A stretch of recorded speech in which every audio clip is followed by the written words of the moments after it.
Hello friends, स्वागत है आप सभी का। हमने समास का पहला भेद देख लिया था, व्ययी भाव समास। आज हम देखेंगे दूसरा भेद, तत्पुरुष समास। तो चलिए देखते हैं। तत्पुरुष समास क्या होता है, हमने देख लिया था। तत्पुरुष समास का जो होता है उत्तर पद प्रधान होता है। ठीक है, तो इसकी परिभाषा आप क्या लिखेंगे? जिस समास का उत्तर पद प्रधान तथा पूर्व पद गौड़ होता है, जो पद प्रधान होगा उसके अलावा जो रहेगा दूसरा पद वो क्या होगा? गौड़ होगा। तो जिस समास का उत्तर पद प्रधान तथा पूर्व पद गौड़ होता है उसे तत्पुरुष समास कहते हैं। इसमें क्या होता है? इसमें कारक के विभक्ति चिन्ह का लोप होता है। कारक की जो विभक्तियां होती हैं उनका लोप हो जाता है। तो इसका भेद भी किसके अनुसार होता है? कारक के अनुसार ही होता है। अब हम कारक देख लेते हैं। सबसे पहले क्या होते हैं? तो कारक क्या होते हैं? कारक की संख्या अगर पूछे तो आप 8 होती है। कारक को हम बाद में डिटेल से पढ़ेंगे, लेकिन अभी यहाँ देख लेते हैं। कारक मुख्य रूप से 8 प्रकार के होते हैं, लेकिन ये जो तत्पुरुष समास होता है वो 6 प्रकार का ही होता है। इसमें अब देखिए कारक के विभक्ति चिन्ह क्या होते हैं। जैसे कर्ता का क्या होगा विभक्ति चिन्ह? ने। कर्म को करण से या द्वारा दोनों होता है। संप्रदान का के लिए होता है। अपादान का से होता है। देखिए करण का भी से होता है, अपादान का भी से होता है। जब पास होने का, साथ होने का भाव होगा, अर्थ होगा, तो वहाँ क्या होगा? करण होगा। लेकिन जब अलग होने की बात होगी, कोई वस्तु किसी से अलग हो रही होगी, वस्तु या व्यक्ति, तो वहाँ क्या होगा? अपादान होगा। ठीक है। संबंध का के की अधिकरण का चिन्ह क्या होता है? में, अपर। संबोधन का क्या होता है? हेयर। संबोधन का मतलब होता है किसी को आप कैसे पुकारते हो, वो संबोधन होता है। तो जो पहला होता है कर्ता, ये भेद नहीं होता तत्पुरुष का। और जो लास्ट होता है संबोधन, ये भी तत्पुरुष का भेद नहीं होता। मतलब कर्म से लेके अधिकरण तक ये जो होते हैं, यहाँ तक ये क्या होते हैं? कर्म से लेके अधिकरण तक ये भेद होते हैं किसके? तत्पुरुष समास के। कर्म से लेकर अधिकरण तक तत्पुरुष समास के भेद होते हैं। अब इनको विभक्ति को अगर संस्कृत में बोले तो ऐसे बोलते हैं प्रथमा, फिर इसको क्या बोलेंगे? द्वितीय। हालांकि इतना डिटेल में नहीं पूछा जाएगा, फिर भी आपको पता होना चाहिए कि कर्म क्या होगा? द्वितीय।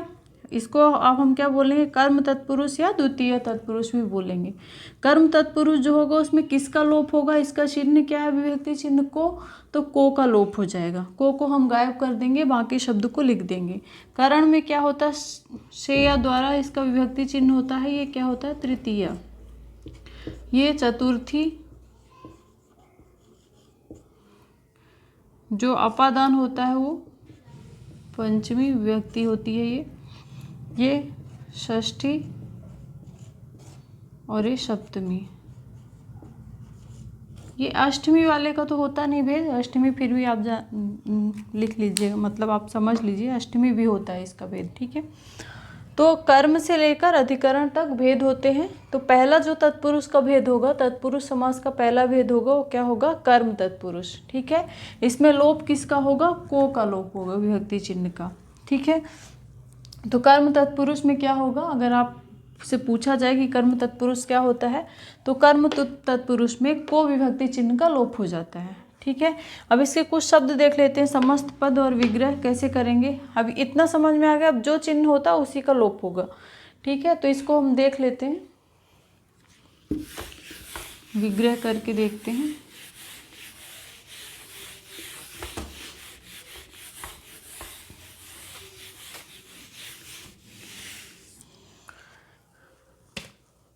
शब्द क्या है? गगनचुंबी।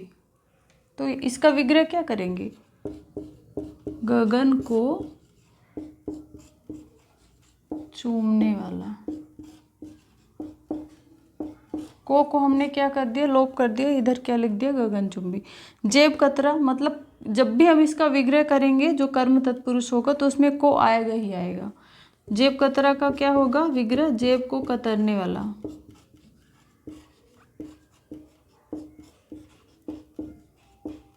ठीक है। परलोक गमन, विग्रह क्या होगा? परलोक को गमन। ठीक है। गिरह कट शब्द होगा, ये आईएमपी है, आया हुआ एग्जाम में क्वेश्चन है। गिरह को काटने वाला।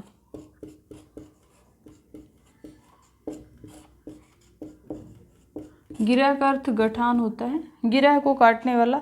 मनोहर क्या शब्द होगा? मन को हरने वाला, यही होगा ना मनोहर का।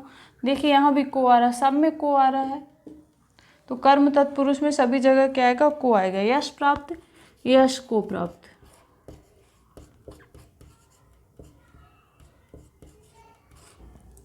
संगीतज्ञ क्या हो जाएगा, संगीत को जानने वाला। तो जहाँ भी अगर विग्रह करने में को आ रहा है तो वो किसका उदाहरण होगा, कर्म तत्पुरुष का उदाहरण होगा। क्यों, क्योंकि कर्म का विभक्ति चिन्ह क्या होता है, को होता है।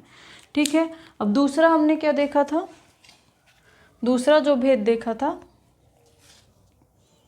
करण तत्पुरुष, दूसरा इसका भेद होगा करण तत्पुरुष। अब करण, ये अगर कर्म तत्पुरुष को हम क्या कहेंगे, कर्म तत्पुरुष या द्वितीय तत्पुरुष भी आपको बहुत ज़्यादा अगर डीप में दिया तो दे सकता है, द्वितीय तत्पुरुष। ठीक है, तो ये क्या हो जाएगा, करण क्या हो गया, तृतीय तत्पुरुष। ये दूसरा भेद है तत्पुरुष का, करण तत्पुरुष। करण तत्पुरुष समास में किसका लोप हो जाएगा, कर्ता ने कर्म को करण से का लोप होगा। अब से हमने एक और का देखा, अपादान का। दोनों में अंतर क्या होगा, जहाँ किसी वस्तु को पास होने का बोध होगा वहाँ क्या होगा, करण तत्पुरुष होगा। ठीक है, अगर अलग होने का भाव होगा तो वहाँ क्या होगा, अपादान होगा। तो करण तत्पुरुष देख लेते हैं। करण तत्पुरुष में क्या होगा, से चिन्ह का लोप हो जाएगा। से जो चिन्ह होता है उसका लोप होगा करण तत्पुरुष में। इसके शब्द देख लेते हैं।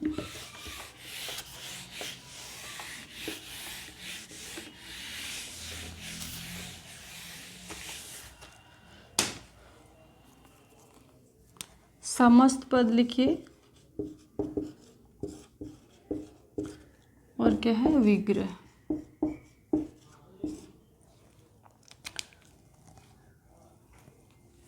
शब्द है अकाल पीड़ित। अकाल पीड़ित शब्द क्या बनेगा, अकाल से पीड़ित।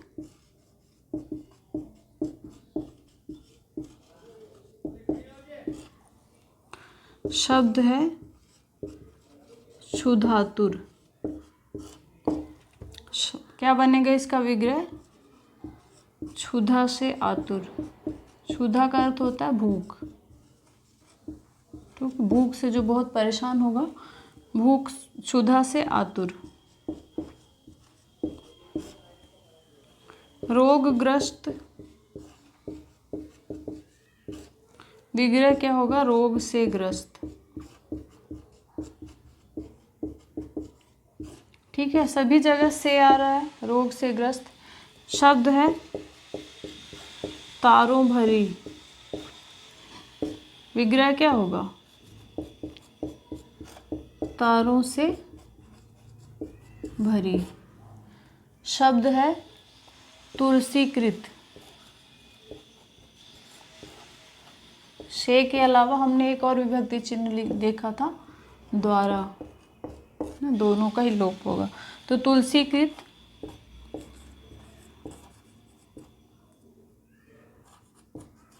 तुलसी द्वारा कृत। अगर तुलसी द्वारा कुछ लिखा गया होगा, जैसे बिहारी कृत तो बिहारी द्वारा कृत, बिहारी द्वारा लिखित। तुलसी कृत, तो देखिए यहाँ द्वारा भी आ गया, तो या तो द्वारा होगा या तो से होगा, दोनों ही होंगे। ठीक है, और एक शब्द देख लेते हैं। शब्द है हैदराबाद। हैदराबाद, क्या इसका ये होगा विग्रह, हैदर द्वारा आबाद।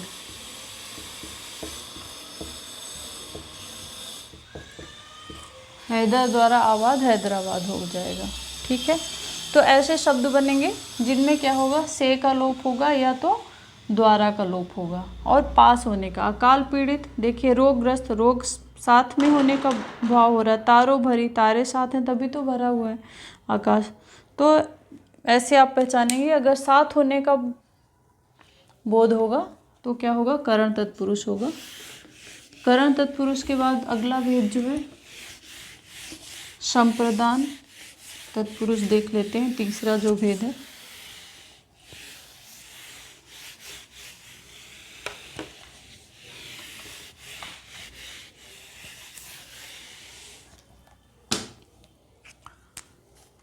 तीसरा भेद है संप्रदान।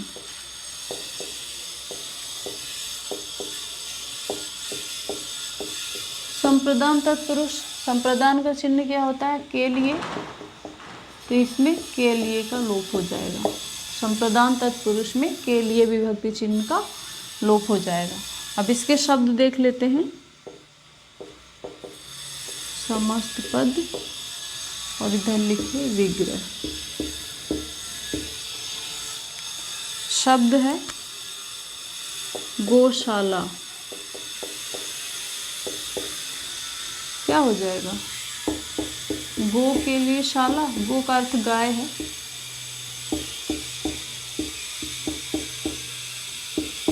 अगर पाठशाला आ जाए,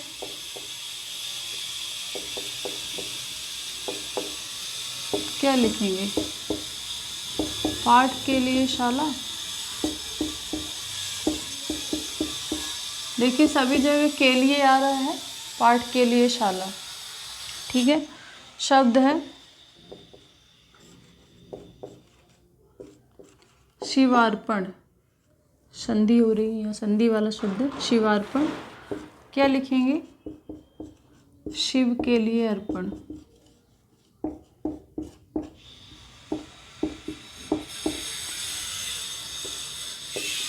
देशभक्ति, क्या लिखेंगे? क्या विग्रह होगा? देश के लिए भक्ति।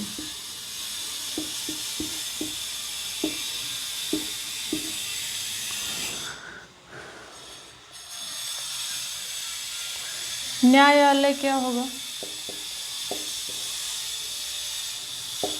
न्यायालय, न्याय के लिए आलय।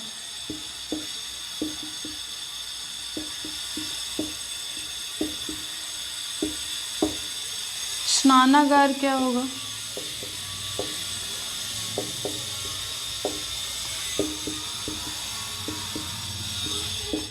स्नान के लिए आगार।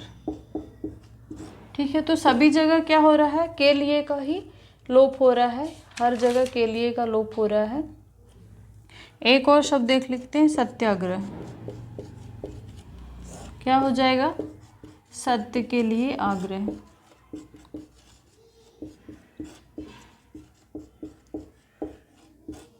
ठीक है, तो जहाँ भी के लिए चिन्ह का लोप होगा वहाँ कौन सा होगा?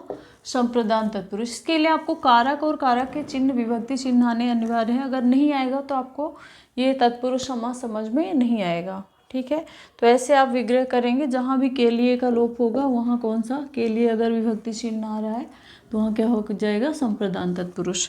अब अगला भेद देख लेते हैं। अगला भेद कौन सा है? चौथा, अपादान।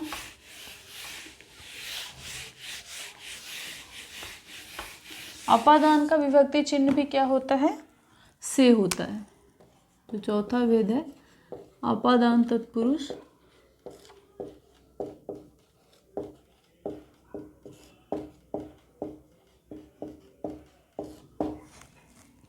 इसका चिन्ह क्या होता है? से। लेकिन से करण का भी होता है और इसका भी होता है, पर यहाँ पे क्या होगा? ये अलग होने का भाव होगा इसका। कोई वस्तु अलग हो रही होगी किसी से,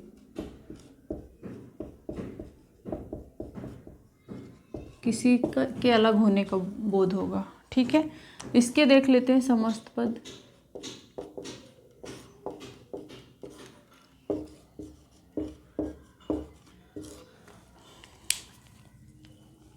शब्द है ऋण मुक्त।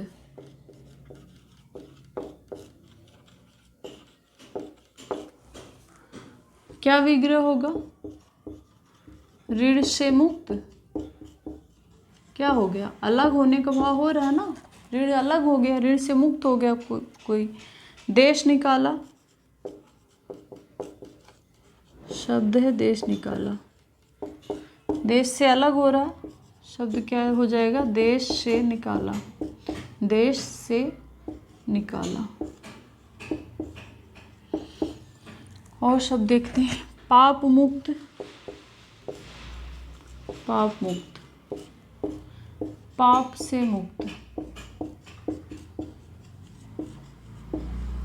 रोग मुक्त हो जाएगा, रोग से मुक्त। अगर पाप युक्त आ जाए तो फिर किसका हो जाएगा, ये करण तत्पुरुष का भेद हो जाएगा। पाप मुक्त है इसीलिए क्या है, पाप से मुक्त, ये इसका है अपदान तत्पुरुष का भेद है। और सब पथ भ्रष्ट,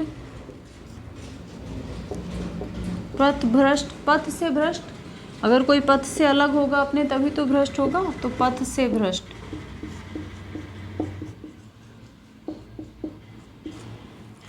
और शब्द है हतश्री, एक शब्द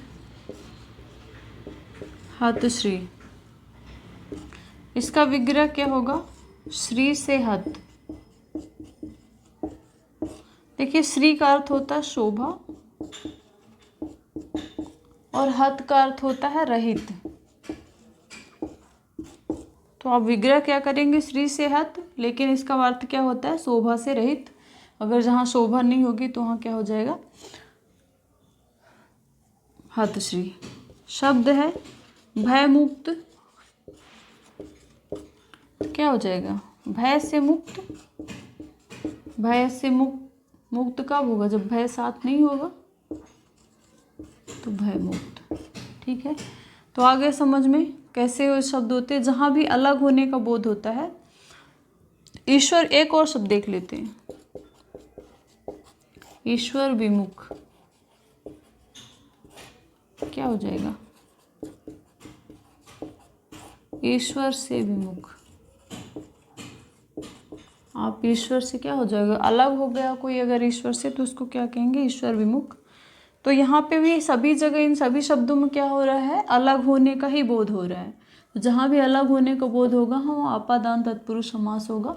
ठीक है, तो आपको शब्द देख के, से तो आएगा ही आएगा, सभी में से आ रहा है ये देखिए, लेकिन आपको पहचानना पड़ेगा कि साथ होने का अर्थ दे रहा है कि अलग होने का अर्थ दे रहा है, वो अर्थ क्या निकल रहा है वहाँ पे। ठीक है, अब पांचवा भेद देख लेते हैं।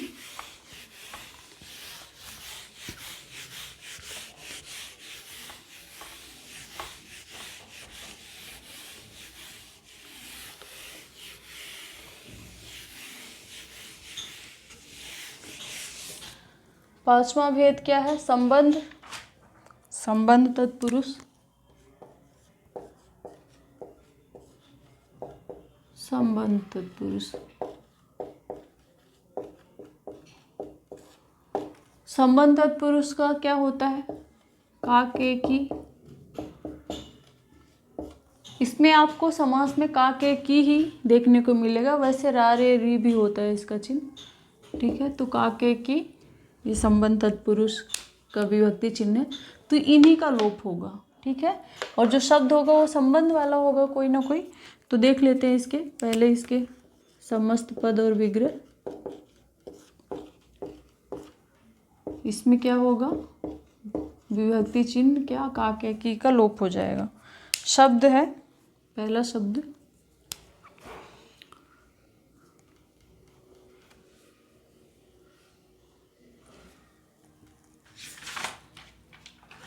राजपुत्र।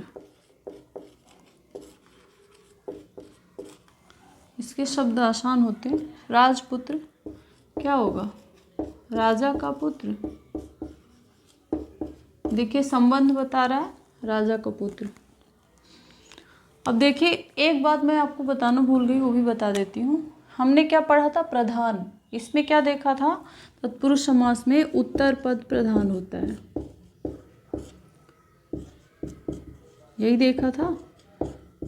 अब आप कैसे समझेंगे प्रधान क्या होता है। ठीक है, तो देखिए जिसकी बात की जाती है वही प्रधान होता है। अब ये शब्द लीजिए, राजपुत्र है। ठीक है, यहाँ पे देखिए, यहाँ पे क्या प्रधान है, बात किसकी हो रही है, यहाँ पे राजा की हो रही कि पुत्र की हो रही है, पुत्र की हो रही ना। तो जिसकी बात होती है वही क्या होता है, प्रधान होता है। ठीक है, तो यहाँ पे बात पुत्र की हो रही, तो यहाँ पे पुत्र क्या है, प्रधान है। तो उत्तर पद प्रधान, पुत्र क्या है, उत्तर पद है, ये क्या है, पूर्व पद, तो उत्तर पद प्रधान है। तो प्रधान आप ऐसे ही पहचानेंगे, जिसकी बात हो रही होगी वही प्रधान होता है। ठीक है, अब शब्द है गोदान। गोदान क्या इसका विच्छेद होगा? विग्रह गो का दान। ठीक है। जीवन दान, जीवन का दान हो जाएगा। सोमवार, शब्द क्या होगा? सोम का वार। कोई भी दिन आ जाए आप वैसे ही लगा दें, गुरुवार, गुरु का वार ऐसे लगा देंगे। ठीक है। शब्द है गोपालक।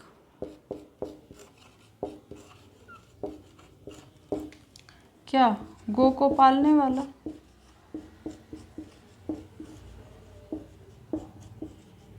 गोपालक, गो को पालने वाला। भारत रत्न,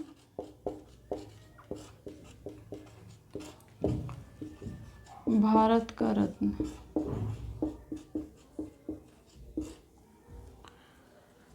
घुड़दौड़ का क्या होगा? ये कई बार एग्जाम में पूछा जाता है। घुड़दौड़, घोड़े की दौड़।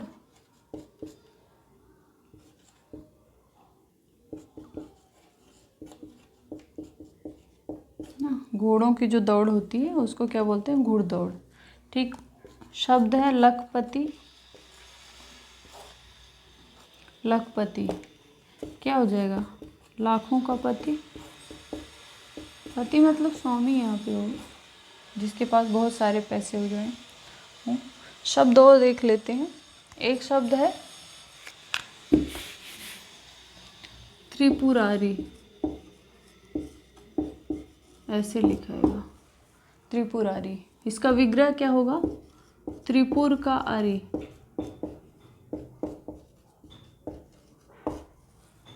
आरी मतलब शत्रु होता है। त्रिपुर क्या है? राक्षस। त्रिपुरकारी, त्रिपुरारी। मंत्रिपरिषद,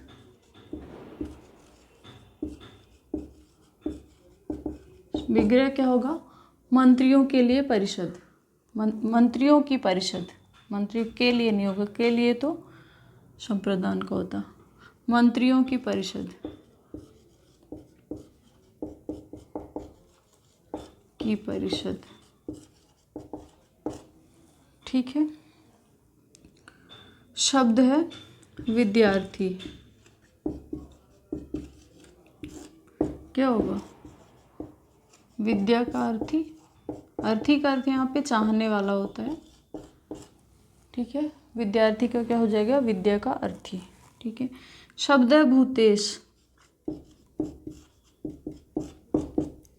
भूतेश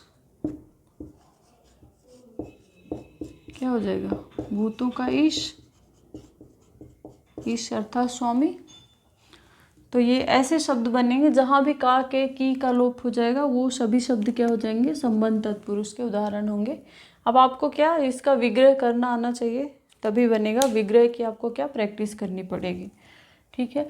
अब हम देख लेते हैं इसका लास्ट भेद। लास्ट भेद क्या था? अधिकरण तत्पुरुष। जो तत्पुरुष का लास्ट भेद है कारक के आधार पर, बाकी भी भेद होते हैं कुछ। अधिकरण तत्पुरुष।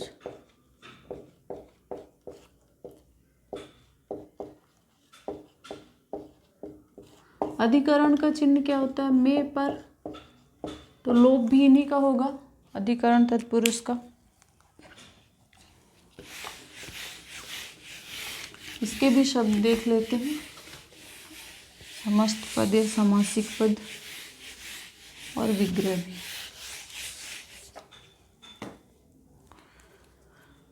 शब्द है, पहला शब्द है पुरुषोत्तम।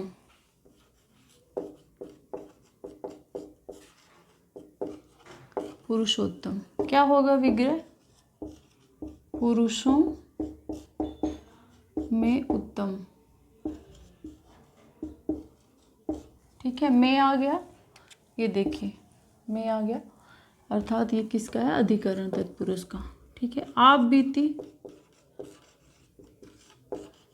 आप बीती। विग्रह क्या होगा? आप पर बीती। पर भी आ गया, देखिए यहाँ में और पर कुछ भी हो सकता है, दोनों, या तो में आएगा या तो पर आएगा। आप पर बीती। ठीक है। रणवीर, रणवीर क्या होगा इसका विग्रह? रण में वीर, रणवीर। हरफन मौला पूछा जाता है ये शब्द, हरफन मौला। क्रिकेट में आपने सुना होगा हरफन मौला खिलाड़ी, हरफन मौला। विग्रह क्या होगा? हर फन में मौला।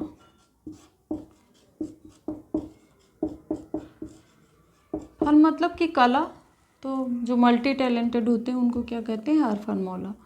ठीक है। शरणागत,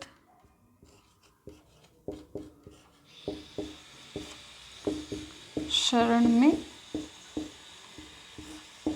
आगत। ठीक है। नराधम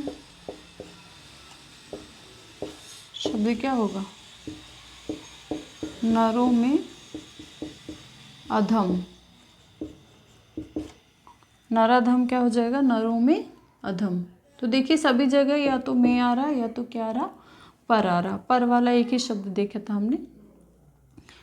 आत्मविश्वास का क्या हो जाएगा? आत्म पर विश्वास। तो पर वाले भी कई शब्द मिल जाएंगे और में वाले भी कई शब्द मिल जाएंगे। ठीक है। तो ये हमने क्या देख लिया? कारक के आधार पर ये लास्ट भेद था तत्पुरुष का। लेकिन तत्पुरुष के और भी भेद होते हैं। तत्पुरुष के बाकी भेद एक दो और होते हैं, वो भी हम देख लेते हैं। तो ये तो कारक के आधार पर हो गए 6। अब तत्पुरुष का अगला भेद देख लेते हैं, जो कि एग्जाम में बहुत पूछा जाता है। हमने कारक के आधार पर समास के भेद देख लिए। कारक के आधार पर कुल कितने भेद देखे हमने? 6 भेद देख लिए। अब तत्पुरुष समास के कुछ और भेद देख लेते हैं। ठीक है, जो कि एग्जाम में काफ़ी पूछे जाते हैं। तो तत्पुरुष समास का जो अगला भेद है वो क्या है? नए तत्पुरुष समास। नए ये यहाँ लिखा हुआ है, जो कि चा वर्ग का 5वां वर्ण है। ठीक है। तो नए तत्पुरुष समास जो होता है उसमें क्या होता है? इसकी परिभाषा पूछी जाए तो जिस समास का पूर्व पद जो होता है वो निषेधात्मक होता है, नकारात्मक। निषेधात्मक मतलब कि इसका जो पहला पद होगा इस तत्पुरुष समास का वो नकारात्मक होगा। जैसे अब नकारात्मक होगा, ये पता कैसे चलेगा? तो उसका विग्रह करने पर ही हमको पता चलेगा। ठीक है। तो शब्द देख लेते हैं तो आपको समझ में आ जाएगा। समस्त पद और विग्रह ये देख लेते हैं। पहला शब्द है अनंत। ठीक है। तो इसका विग्रह क्या हो जाएगा? नायंत। अनंत का विग्रह क्या होगा? नांत। अमंगल शब्द होगा न मंगल। हो राना नकारात्मक, निषेधात्मक अर्थ देता है इसका पहला पद विग्रह करने पे। अन्याय, यहाँ आ ही निषेधात्मक है। अन्याय का क्या होगा? न न्याय। ठीक है। असंभव, न संभव। जो संभव नहीं होगा वही तो असंभव होगा। असत्य, न सत्य। ऐसा ही इसका विग्रह होता है। अमर, अमर का विग्रह होगा नामर। जो नहीं मरेगा वही क्या होगा? अमर हो जाएगा।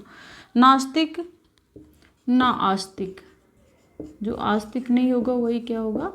नास्तिक होगा। अछूत शब्द विग्रह होगा न छूत। अनेक, ना एक। मतलब एक नहीं होगा तभी तो अनेक होंगे। तो ये सभी क्या होगा? इनका विग्रह ना लगा के किया जाता है। बहुत ही आसान है।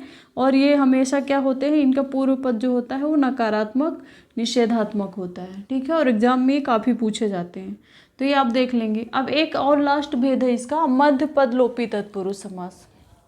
क्या होता है मध्य पद लोपी तत्पुरुष समास? तो इसमें क्या होता है? इसके शब्द नाम से ही पता है, मध्य पद लोपी मतलब कि बीच के कुछ पदों को भी गायब कर देते हैं हम। ठीक है। तो इसमें क्या होता है? कारक की विभक्तियों के साथ साथ आप परिभाषा क्या लिखेंगे?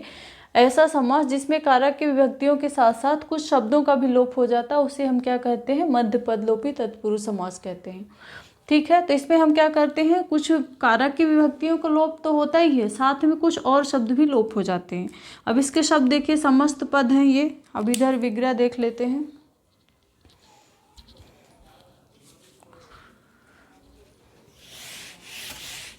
समस्त पद और विग्रह इसके देख लेते हैं। शब्द हमने पहला क्या लिखा है? बैलगाड़ी। तब इसको बैल की गाड़ी नहीं होगा, इसका विग्रह क्या होगा? बैल से चलने वाली गाड़ी। बैल से चलने वाली गाड़ी। ठीक ठीक है। तो देखिए से का भी लोप हुआ और चलने वाली का लोप हुआ, शब्द ये दोनों बचे, पूर्व पद और उत्तर पद। तो मतलब कारक की विभक्ति के साथ साथ कुछ शब्दों का भी लोप हो रहा है इसमें। अगला जो शब्द है वो रेलगाड़ी, रेलगाड़ी, इसका भी यही होगा, रेल पर चलने वाली गाड़ी। रेल जो पटरी होती है वो रेल, रेल पर चलने वाली गाड़ी।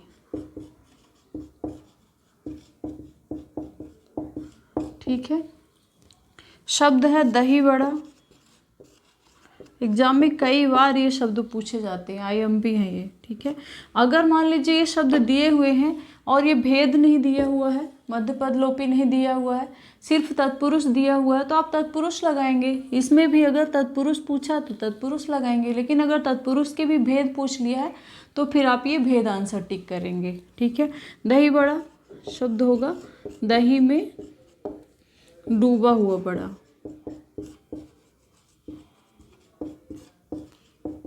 दही में डूबा हुआ बड़ा को क्या बोलेंगे? दही बड़ा। शब्द है पकौड़ी, विग्रह क्या होगा? पकी हुई बड़ी,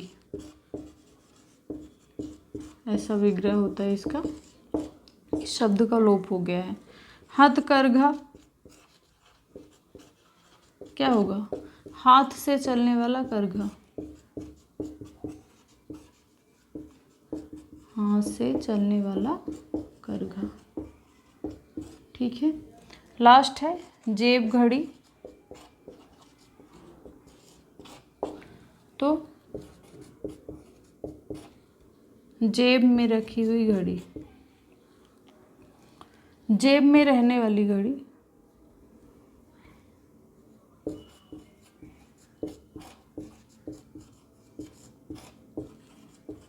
तो देखिए यहाँ पे में का भी लोप हुआ और इसका भी लोप हो गया। इसमें आपको विग्रह नहीं पूछा जाता है, शब्द ही पूछे जाते हैं। फिर भी विग्रह आपको आना चाहिए, विग्रह आएगा तभी आप पहचान पाएंगे कि शब्दों के साथ साथ विभक्ति चिन्ह के साथ साथ शब्दों का भी कुछ लोप हो रहा है। ठीक है। तो हमने तत्पुरुष के सारे भेद देख लिए, 6 हमने कारक के आधार पर देखे और 2 उसके अन्य भेद देखे। 2 कौन से? नए तत्पुरुष समास और मध्य पद लोपी तत्पुरुष समास। ठीक है। तो तत्पुरुष समास जो है वो आज समाप्त हो गया। और अगली क्लास में हम क्या देखेंगे? इसका अगला जो भेद है कर्मधारय समास। जो बाकी भेद बचे हुए हैं, 2 ही भेद हुए हैं अभी, बाकी जो बचे हुए हैं वो सारे भेद हम देखेंगे। ठीक है। तो मिलते हैं नेक्स्ट क्लास में, तब तक आप अच्छे से पढ़ते रहिए। Thank you so much.